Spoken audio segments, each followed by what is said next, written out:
শুভ সন্ধ্যা everybody. আজকে আমি আমার ডাইনিং স্পেসটা দেখাচ্ছি, যেখানে আমার ডাইনিং টেবিল এবং যেখানে বসে আমরা খাওয়া দাওয়া করি, সেই হচ্ছে আমার ডাইনিং স্পেস। আগে আপনাদের আমি ড্রয়িং রুম দেখেছি, আজকে এই ডাইনিং স্পেস। এখানে আমি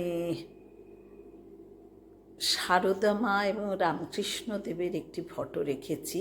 মনে করা হয় সারদা মা হচ্ছে অন্নপূর্ণা, খাবারের জায়গায় ওনার সেজন্যে ছবি রাখার কথা বলা হয়, মানে খাবারের ভাণ্ডার যেন কোনো দিনও না কমে যায়।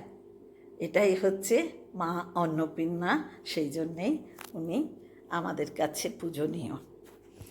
এবার আমি যেটা বলছি, এই যে ডাইনিং টেবিলের আপনারা কভার দেখছেন এবং ডাইনিং চেয়ারেরও যে কভার দেখছেন, এই কভারগুলো আমি নিজে হাতে বানিয়েছি এবং এই কভারের আমি যথেষ্ট প্রশংসাও পেয়েছি।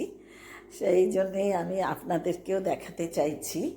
এই যে লাল ভেলভেটের সাথে এই সাদা লেস দিয়ে এবং সাইড দিয়ে আর একটা উপর দিয়ে একটা ছোট্ট লেস দিয়ে, এবং চেয়ারগুলোতেও দেখছেন এই যে আমি দিয়েছি চেয়ারের এই নিচে এই যে লেস দিয়েছি, দিয়ে তারপরে দুপাশে এরকম সরু করে লেস দিয়ে করেছি। যেহেতু এটা আগে করে ফেলেছি, সেহেতু আমি আপনাদেরকে দেখাতে পাচ্ছি না যে কিভাবে করেছি, কিন্তু আমি বলতে পারি কিভাবে করেছি। দেখুন, এই পাশে একটা কুচি দিয়েছি, এই যে কুচি, মোটা কুচি দিয়ে এটাকে রেখেছি, শো করিয়েছি।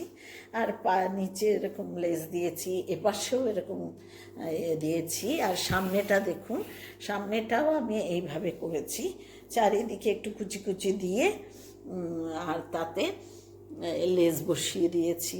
আর এই সরু লেসটা দেওয়ার জন্যে এটার লুক আরও সুন্দর হয়ে গেছে।